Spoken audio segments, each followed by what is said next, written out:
Hello, Namaskar. This is Firstpost and you're watching Vantage with me, Palki Sharma.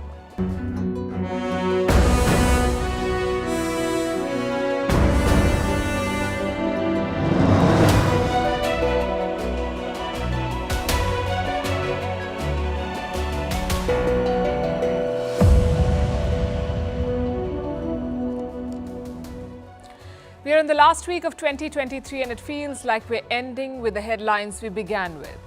This has been the year of job cuts across companies, sectors and countries. Today, fintech giant Paytm has fired 1,000 employees. Top banks fired more than 60,000 people this year. Tech companies slashed their headcount the world over, and this is set to continue. As technology transforms the job market, we'll discuss the trends and the takeaways tonight. Meanwhile, India has deployed 3 warships on the high seas. The defense minister says we'll find and punish those who attack the ship bound for India. Chinese mouthpieces have launched a smear campaign. They're calling India the graveyard of foreign companies. We'll set the record straight. Pakistan is set for an election with the top opposition leader in jail and a terrorist's son contesting. Russia claims to have made a big gain in Ukraine. It has captured a key town. Also, why India wants to buy lithium mines in Argentina, lithium blocks in Argentina. What's driving the violence in Nigeria?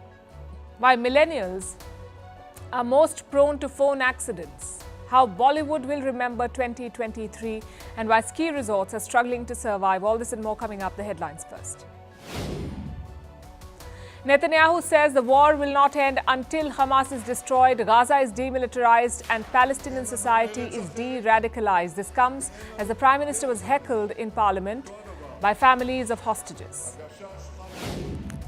Putin critic Alexei Navalny found after his lawyers claimed that he was missing. He's been traced to a prison in the Arctic Circle known as the Polar Wolf. It is one of the toughest jails in Russia. Azerbaijan expels 2 French diplomats, saying their conduct was not compatible with their diplomatic status. Last month, Azerbaijan accused France of inciting conflicts by arming Armenia. The Libyan stock market resumes trading after 9 years. Trading was suspended in 2014 due to the country's political and security situation. The initial trading day saw limited activity. Indian Prime Minister Narendra Modi hits a new milestone, becoming the first world leader with 20 million YouTube subscribers. At a distant second is former Brazilian President Jair Bolsonaro with 6.4 million subscribers. And time runs out for Apple to keep its watches on the shelves. US President Biden declines to veto an order that bans Apple watches. In October, the company lost a patent dispute over its pulse oximeter feature. Apple can no longer sell its latest smartwatches in America.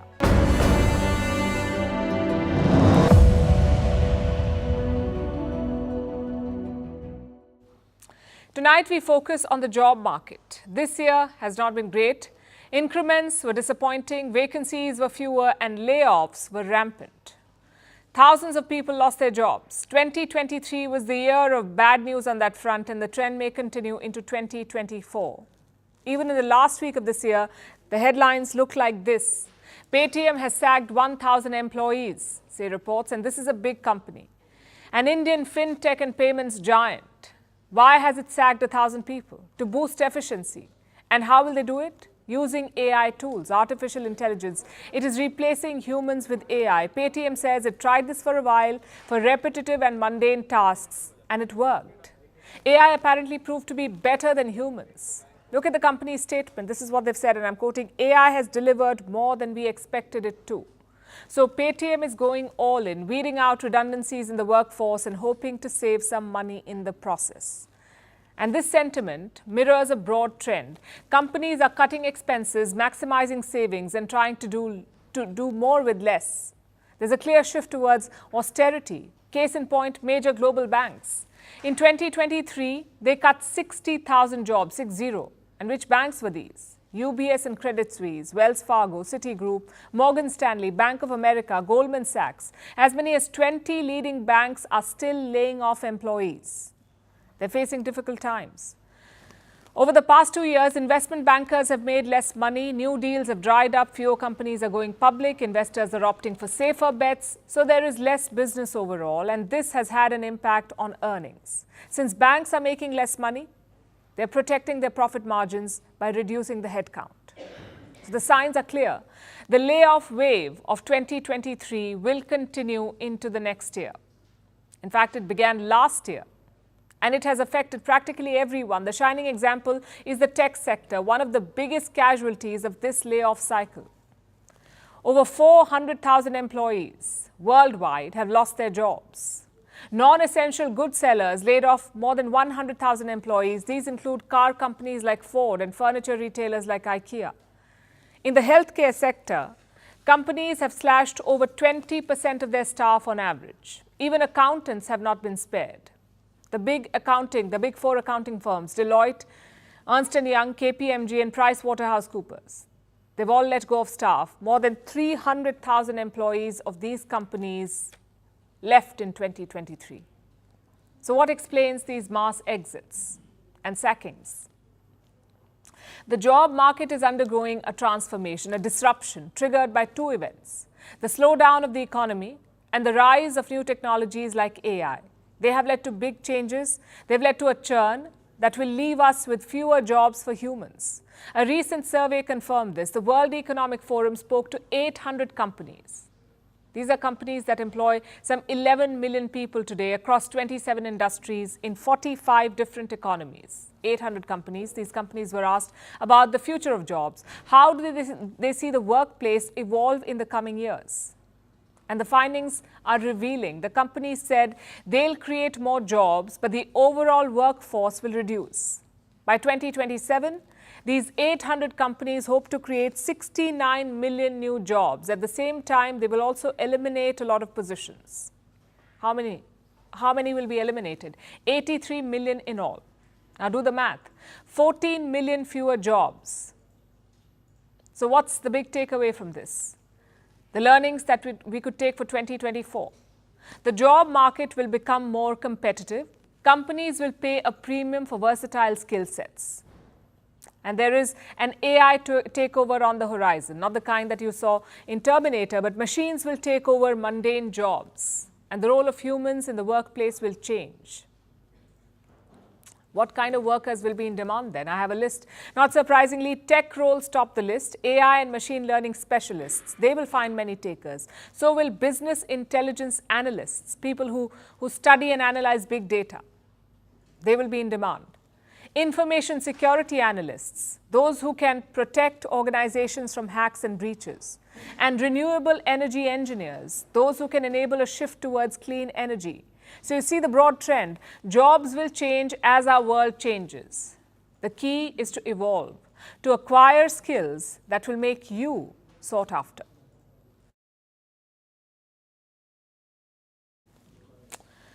What do you do when your neighbor buys a car? Ideally nothing, because it's none of your business. But if you're a bad neighbor, you can do a lot. You can criticize the model, you can compare it to your own car, or you can badmouth it. In this case, China is that bad neighbor, and the car is India's economic growth. Let me explain. Last week, Indian officials arrested 2 Chinese nationals. Both were top employees at Vivo. It's a Chinese mobile giant. Its Indian unit is accused of money laundering. Of course, China rejects it. Beijing has adopted a twin strategy. Officially, they're appealing to the Indian government. We urge the Indian side to fully understand the mutually beneficial and win-win nature of China-India economic and trade cooperation. It will provide a fair, just, transparent and non-discriminatory business environment for Chinese enterprises to invest and operate in India. That's their official approach. What about the unofficial one? To know that, all you have to do is look at Global Times, news website / Xi Jinping's personal diary. They're on a roll since the arrest. Multiple articles have criticized India's investment landscape. They say India is the graveyard for foreign firms. Now let's be clear, these are not news articles. They are hit pieces, exposing China's insecurity and animosity.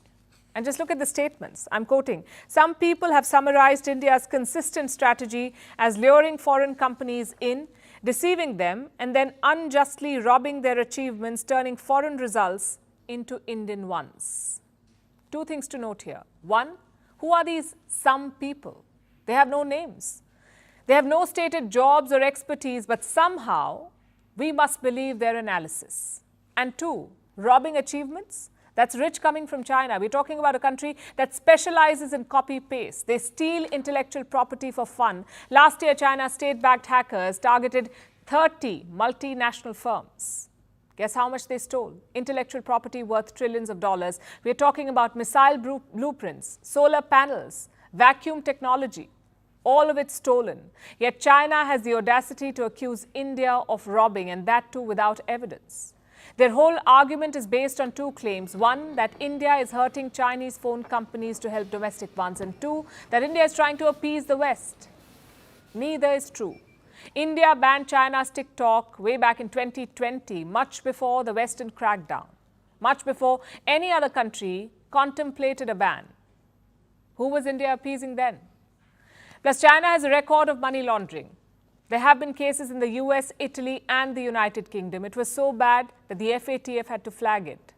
Now, the FATF is a financial watchdog. In 2019, they took aim at China. They said Beijing has, and I'm quoting, incomplete understanding of the risks linked to money laundering. So the charges against Vivo are not unprecedented, and it's not just India. Chinese companies are in the dock everywhere, like Huawei, ZTE, and ByteDance. Which brings us to the most important question. What is China's problem with India? In simple words, the new car. India and China had contrasting fortunes this year. China's economy stumbled. It was held back by zero COVID and Xi Jinping's crackdown on everything. But India surged ahead. The IMF called India the star performer. Even next year could be the same. China is projected to grow at 4.6% in 2024. India could grow at 6.3%. I guess New Delhi is stealing Beijing's thunder. It is emerging as a new engine of growth, and clearly China cannot accept that. Hence the smear pieces on Global Times. And it's not limited to one or two articles. This is a sustained campaign that is underway. The end goal is to drive investors away from India. They have a catchphrase too. Most articles call India the graveyard for foreign companies. Fun fact, no one else calls India that. If you Google the phrase, only Chinese results pop up, like Xinhua, China Daily, and Global Times. It's a neat trick, but an old one. So our message to China's mouthpieces would be this. It's something that therapists love saying. Don't project, meaning don't push your insecurities on someone else. India is not robbing anyone's success. China is. Similarly, foreign companies are leaving China, not India. It's time to wake up from communist Disneyland and smell the coffee.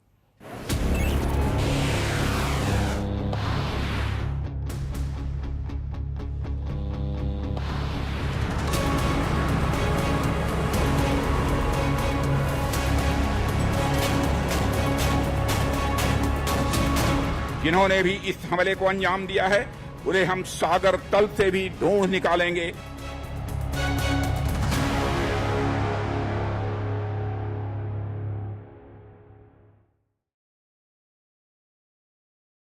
Now let's turn our attention to the high seas, where India is coming under attack.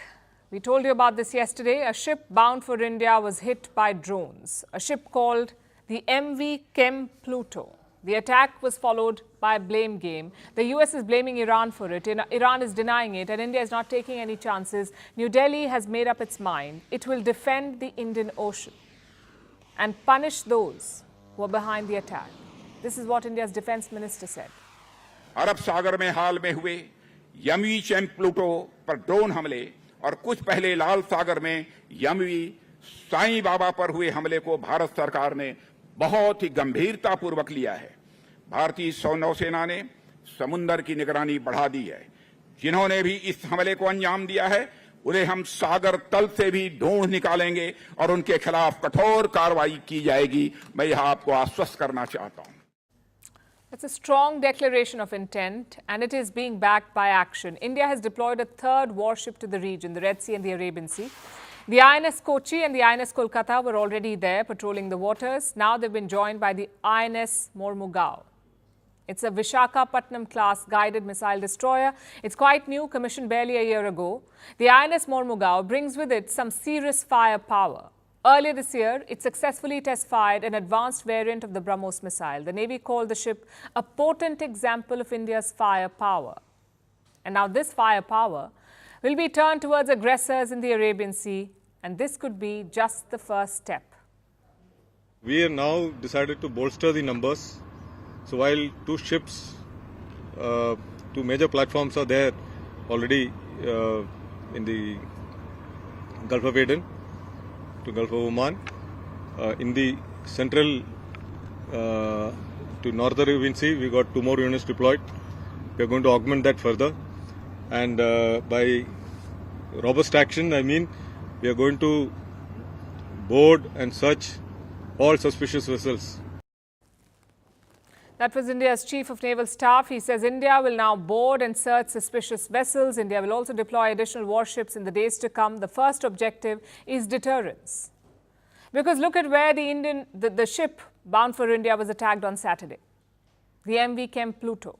It was attacked near India's borders, about 220 nautical miles off the Indian city of Porbandar in Gujarat. That's technically out of Indian territory. A country's exclusive economic zone ends at 200 nautical miles. This attack was at 220, so not Indian territory strictly speaking, and yet too close to be ignored. India doesn't want hostile forces to get any ideas, hence the forward deployment, and that's the first reason for pressing warships into action. The second reason is this: India wants to lend support to help other nations facing attacks. Our effort is also to be the first responder and also work with all our friendly foreign countries to ensure that there is common understanding, coordination, and trust that we will work with them as a preferred security partner. India is hoping to become a preferred security partner for its allies. It wants to take a leadership role in the Indian Ocean, be seen as a dependable ally who can keep merchant ships safe.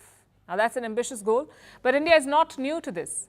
India has been fighting piracy on the high seas for years. This is what the naval chief said, that India has sent warships to both the Red Sea and the Guinea coast of Africa. Indian forces have conducted anti-piracy drills. They have repelled dozens of pirate attacks over the years, so the upgraded role of Arabian Sea Guardian is just a matter of course. With the help of its partners, India may be able to restore peace and order in the Red Sea. And global maritime trade will benefit from India's intervention. It's election time in Pakistan. We are just 44 days away from voting. The constituencies have been redrawn, the nominations have been filed, and the opposition has been jailed. So a typical Pakistani election. Some 28,000 nomination papers have been filed so far, and I must say that diversity is laudable. On one side, you have Savira Prakash, the first Hindu woman to contest Pakistan's general elections. She'll be fighting from Khyber Pakhtunkhwa. On the other side is Talha Saeed. You may not know him, but you do know his father. 2611 mastermind Hafiz Saeed. The senior Saeed set up a political party called the PMML, the Pakistan Markazi Muslim League.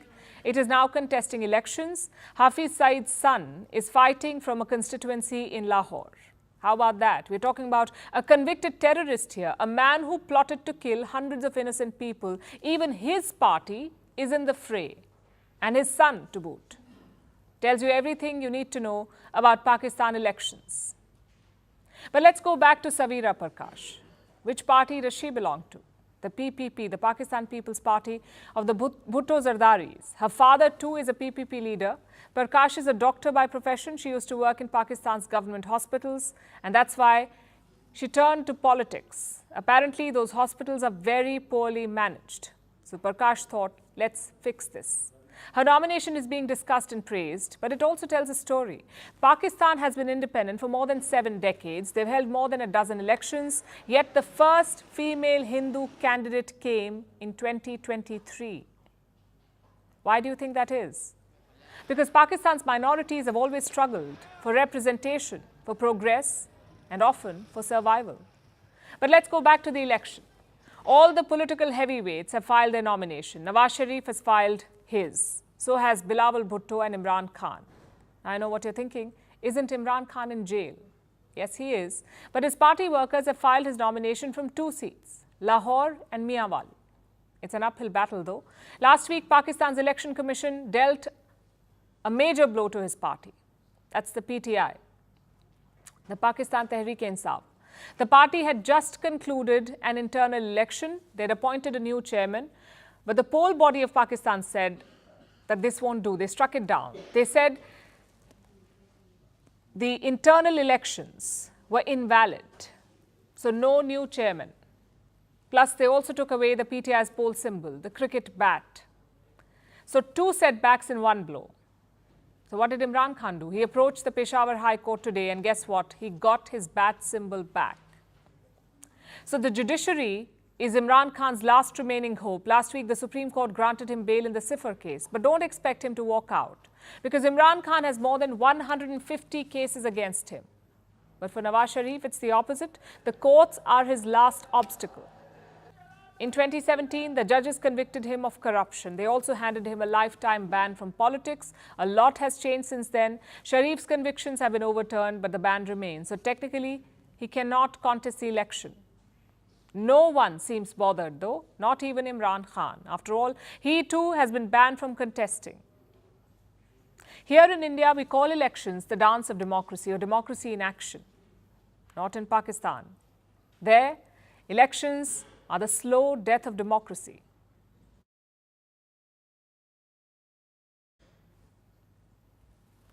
In the Ukraine war, Russia has claimed another win. It says it has captured yet another Ukrainian town, the town of Marinka. It's a crucial frontline town. It's been called Russia's most significant gain since the capture of Bakhmut in the month of May. Although Ukraine has rejected this claim, it has also hit back by striking a Russian warship in Crimea. But the big picture looks grim for Kiev, a failed counteroffensive and a war chest that is drying up with allies reluctant to pour money. It's clearly advantage Moscow right now. Here's a report. 2023 started as a year of hope for Ukraine. They were pumped about their counteroffensive. Aid was pouring in. The West was rallying behind them. It was their year to win the war, to turn their losses into gains. But 12 months later, they've reached a stalemate. The gains are few, the losses are mounting, and Western aid is dwindling. And if that wasn't bad enough, Russia is hitting back. On Monday, Moscow captured the town of Mariinka. It's located in eastern Ukraine, just outside Donetsk. So it's almost like a gateway to the region. Russia says the town is theirs. During active offense employment, the assault detachments of the South Group today completely liberated the settlement of Marinka, which is 5 kilometers southwest of Donetsk. Ukraine's armed forces constructed a very powerful fortified area there during the last 9 years. This is Moscow's biggest victory since the capture of Bakhmut in May. The Russian president hailed the capture as a success. Mariinka is a frontline town, and it's been an important one for Ukraine. Since 2014, it has acted as a defensive barrier. Since the war broke out, Ukraine has launched attacks on Donetsk from this town. So capturing it was crucial for Moscow. It will help them cement their control. We are pushing the enemy's combat units away from Donetsk, first of all. Secondly, by breaking into this fortification, which the enemy has been building since 2014, having built a significant number of reinforced concrete fortifications, communication routes. By breaking this fortification, our troops have the opportunity to reach a wider operational area now. So Russia says Mariinka is theirs. But Ukraine has rejected these claims. They say their forces are in the city and that they are still fighting for it. They say Mariinka isn't fully seized yet. So while Ukraine doesn't accept it, it does seem like another win for Russia. Their offensive is intensifying and it looks like they want to turn the tide this winter. So Ukraine may have to act fast to prevent that. They did try on Monday. They hit a Russian warship on a Black Sea port. One person was killed in the attack. Russia hasn't said much, but they have confirmed it. A huge job has been done. A big assault carrier was destroyed, and it was part of a fleet to which the Moskva missile cruiser belongs. So that's where things stand as of now. We are entering 2024. In 2 months, it will be 2 years of the war. Russia still captures 1/5 of Ukraine and is mounting more and more attacks. Ukraine, on the other hand, promised a defining counter-offensive but hasn't achieved much in 12 months. It's now in a defensive position. So neither is Russia winning nor is Ukraine. But it certainly looks like Moscow has the advantage now. As the war nears 2 years, the question is, will things change in 2024 or will it be more of the same? A never-ending stalemate.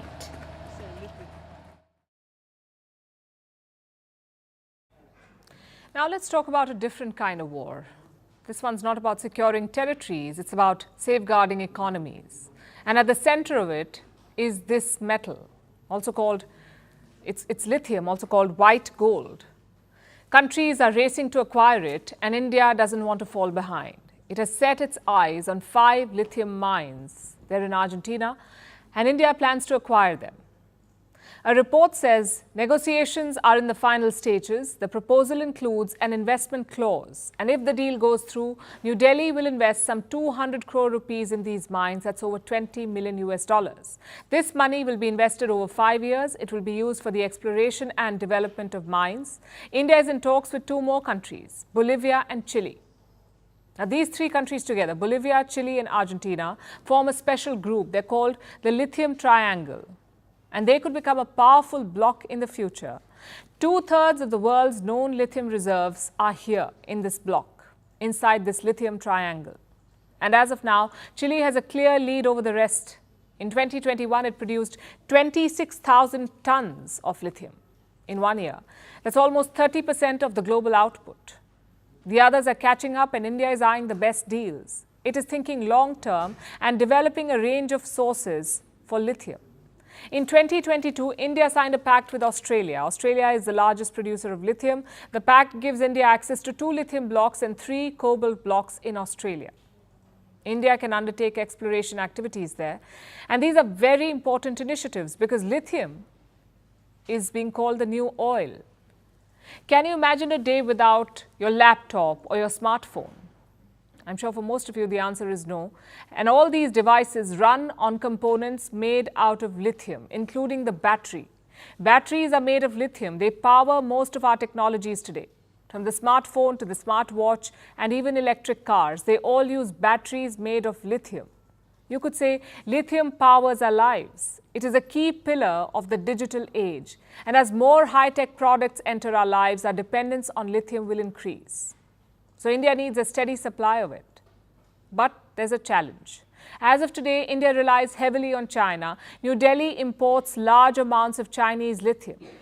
This year, 2023, our imports were worth $2 billion.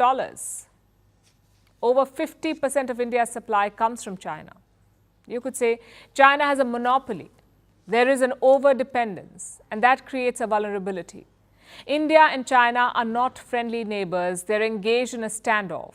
And Beijing has shown little inclination to fix this. So India's dependence on China is a weakness, and China could easily exploit it by cutting off supplies, leaving Indian manufacturers high and dry.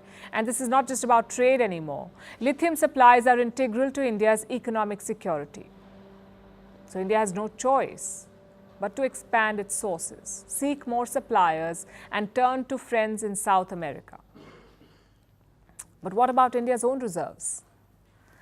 They won't deliver immediately. Their potential could take a long time to realize. Earlier this year, some reserves were found in Jammu and Kashmir. Apparently, there's 5.9 million tons of lithium there, 5.9 million tons in Jammu and Kashmir. But India lacks the capabilities to mine this reserve. So for the moment, it will have to depend on imports, and it must be from diverse sources.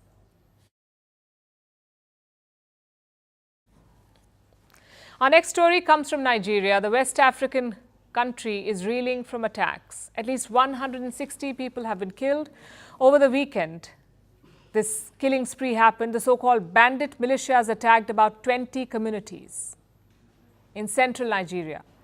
The bandit gangs are active in the central and northwestern regions. They regularly attack villages and kidnap residents. Sometimes they also join hands with religious extremists and bring a religious angle to the conflict. And for years, Nigeria has struggled to deal with them. Our next report brings you the details. Bandit militias struck Nigeria over the weekend. They hit at least 20 communities in central Nigeria's Plateau state, leaving a trail of destruction and bodies behind. The numbers are still coming in, but at least 160 people have lost their lives. Over 300 are wounded. The Plateau state's governor called the attack barbaric, brutal and unjustified. Local leaders are urging the government to act. The governor has promised proactive measures, but the locals don't seem to be taking any chances. Some residents of the affected villages have begun leaving. They're packing up their belongings and fleeing. Nigeria has failed to bring the bandit militias to heel for years now, and the villagers don't seem to think anything will change soon. Nigeria's bandit problem has persisted for years, since at least 2011. It's an escalation of ethnic and religious tensions that plague the country. Nigeria's northwest states are home to nomadic herders. They began clashing with farmers in the region. This happened in the late 1990s. The herders were mostly Muslim. The farmers were predominantly Christians. So, the conflict eventually took on a religious angle. After this, terrorist groups got involved. Some of the herders started working with terrorists from Boko Haram and the Islamic State, and that further escalated the violence in Nigeria. The bandit groups now attack villages, kill some of the residents, and kidnap others for ransom to help fund further attacks. It's a vicious cycle. The Nigerian government has tried fighting these groups for years. After every attack, the government retaliates, but to little effect. The bandit militias operate out of a thickly forested area in the country's northwest. They slink back into their forest hideouts after every attack, and that's why they've been so hard to stop. Successive Nigerian governments have tried bringing about an end to the attacks. They've conducted raids, airstrikes, slain dozens of the bandits. They've even offered amnesty deals to try and get the bandits to surrender. But so far, all their attempts have yielded no results. The locals are tired of the Nigerian government's failure, and have been for a while now. Now, we only need peace and security, and we are still calling on the government to come to our aid. We farmers remain insecure because these people are still operating in the areas that surround our farms. International groups have called out the Nigerian government's weak response. They say that this failure is becoming the norm. Unless the Nigerian government acts decisively, such horrific attacks will become more routine.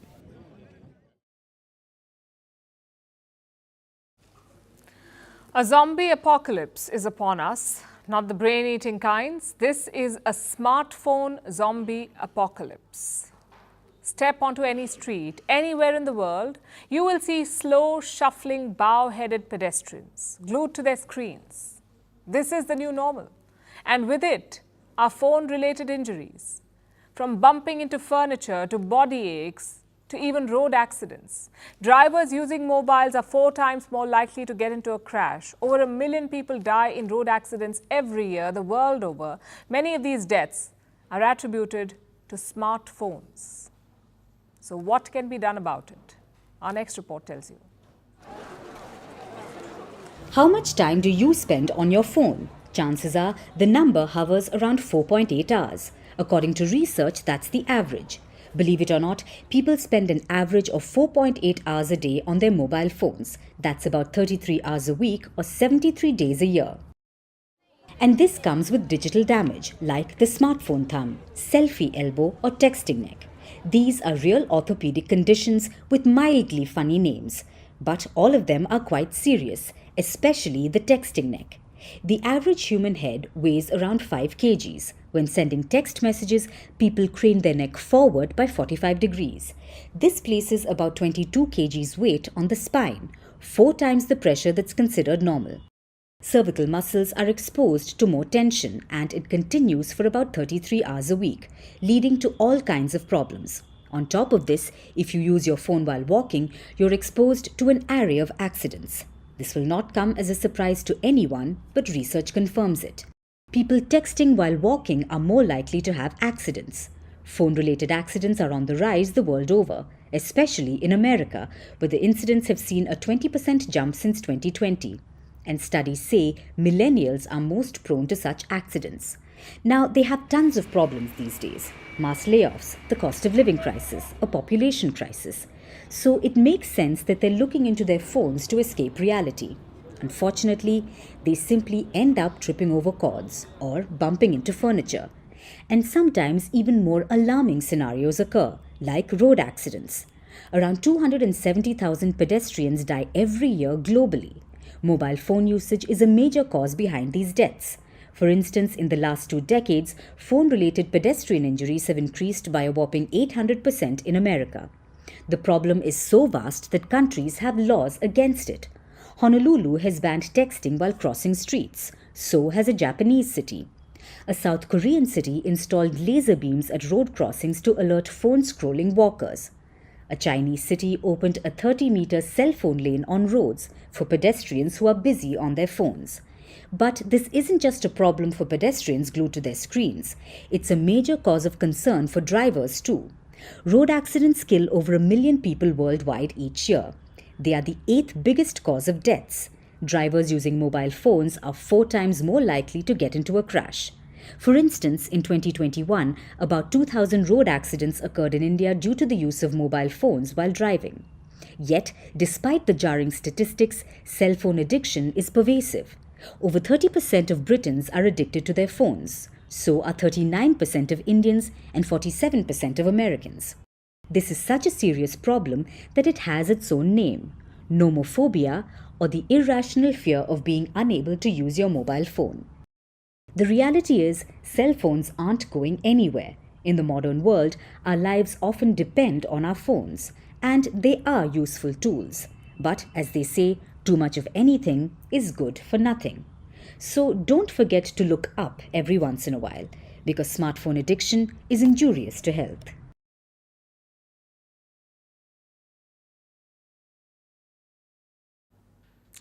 How will you remember 2023? I know how the Indian film industry will remember it as the comeback year, and a much-needed comeback too. During the pandemic, Indian cinema was struggling. Production houses were shut, theatres were closed, so the audience turned to streaming platforms like Netflix or Amazon Prime. As a result, Indian movies lagged behind. Your normal everyday stories did not pull in the audience. They wanted something more, a bit of an X factor. Some movies did give them that in 2022, like KGF 2 or RRR. But those were South Indian films. Bollywood, on the other hand, struggled. We've compared the numbers. The highest grossing Bollywood film in 2022 made 430 crore rupees. KGF 2 made 1,250 crore rupees, around 3 times more. Many people thought it was game up. They said Bollywood must adapt or perish. Well, they have adapted. Look at the top 10 grossers of this year. 6 of them are from Bollywood, including the top 4. Why do you think that is? For starters, the formula has changed. Everyday stories are out, big budgets are in. That's something the pandemic taught us. People go to theatres for a visual experience. They want to be wowed. Just look at the top 3 grossers of this year, Jawan, Pathan and Animal. Look at their making budgets. More than 150 crore rupees each. In fact, 9 out of the top 10 movies cost more than 150 crore rupees. So the message from the audience is quite clear. Spend more to earn more. If you give us everyday stories, we will wait for the OTT version. And you can't blame them. In early days, movie halls had a pull factor. Great screens, stunning sounds. You couldn't get that experience at home. But now that pull is not enough. Because televisions and speakers have improved a lot. Some have become cost efficient. So you need something extra to pull people into cinema halls. Bollywood realized that this year, hence the numbers.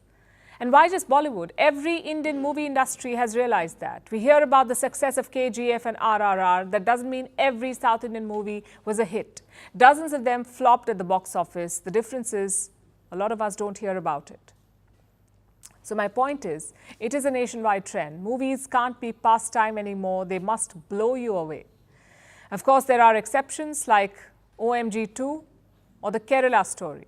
But not every movie can replicate that success. It's not a bankable strategy anymore. We also saw another trend in 2023, A-listers turning to streaming. I know it may sound innocuous, but if you're an actor, how does it make a difference? How does streaming or the big screen make a difference? Well, it does. Streaming is new and widely available, so early on, it was looked down upon. I'll give you an example. Last year, actor John Abraham was asked about OTT, whether he would work for streaming platforms or not. Do you know what he said? He said he's a big screen hero, that he doesn't want to be available for 299 rupees. Well, things have changed now. We've seen many A-listers joining streaming, like Saif Ali Khan, Ajay Devgan, Madhuri Dixit, Shahid Kapoor, Alia Bhatt. All of them have worked on streaming platforms. I guess it's been normalized and moving forward, maybe even mainstreamed. But the question is, what next?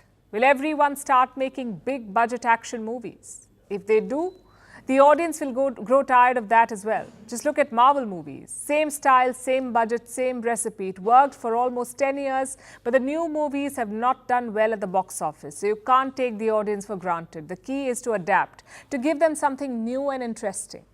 If not, they will look elsewhere. It was OTT during the pandemic. It could be artificial intelligence next.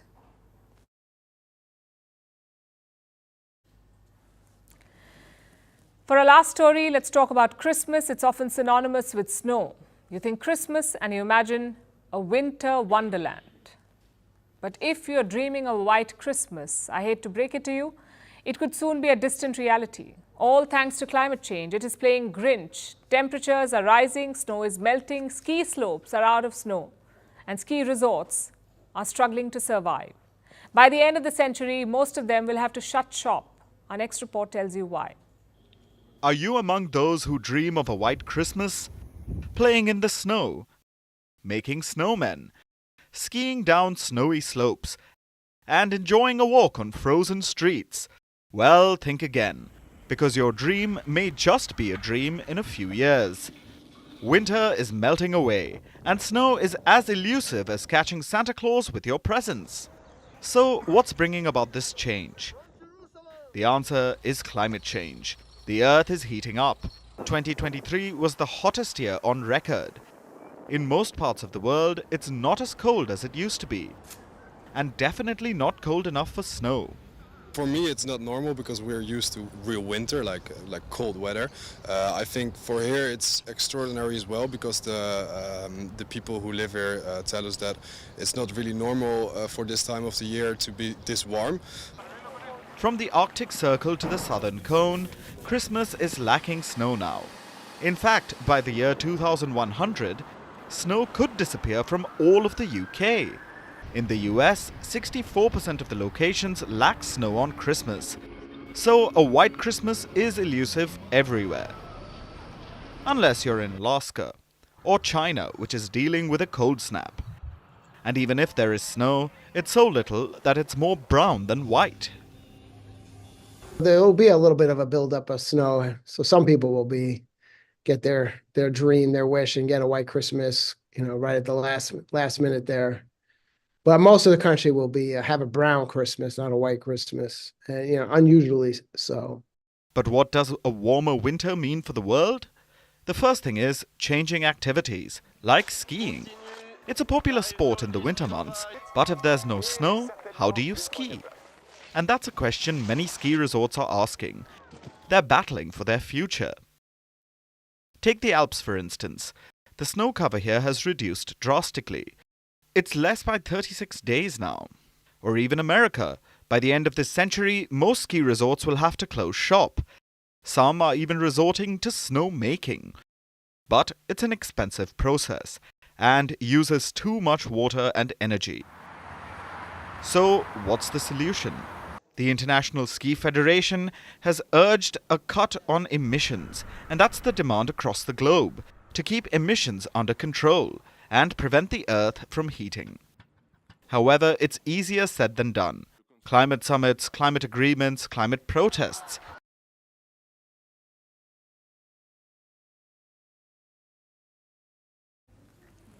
And now it's time for Vantage Shots, images that tell the story. UK Prime Minister Rishi Sunak channeled his inner Kevin McAllister in a new Home Alone-inspired skit. Looks like 10 Downing Street is a lonely place to be on Christmas. In Gujarat, thousands of women dance in concentric circles in a message of peace and harmony. And swimmers in Berlin take a traditional chilly Christmas Day dip to mark the holiday season. Finally, we are taking you back in history on this day in 2004. The Indian Ocean tsunami ravaged coastlines across 12 countries. It was caused by a large underwater earthquake near Sumatra. The tsunami caused widespread destruction and claimed more than 200,000 lives. It remains one of the worst natural disasters on record. We're leaving you on that note. Thank you for watching. We'll see you tomorrow.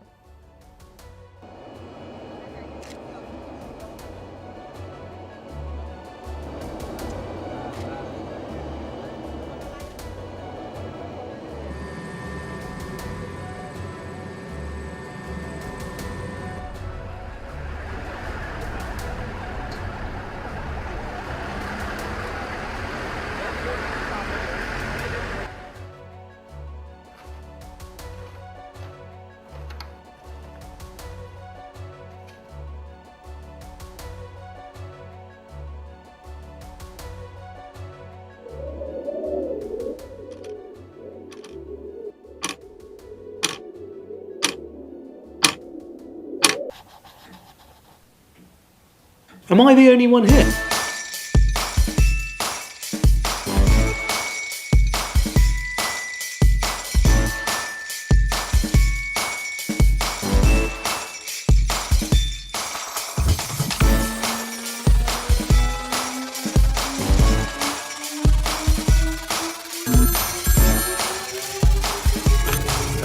Number 10, press on this. Harry, you've got the wrong number.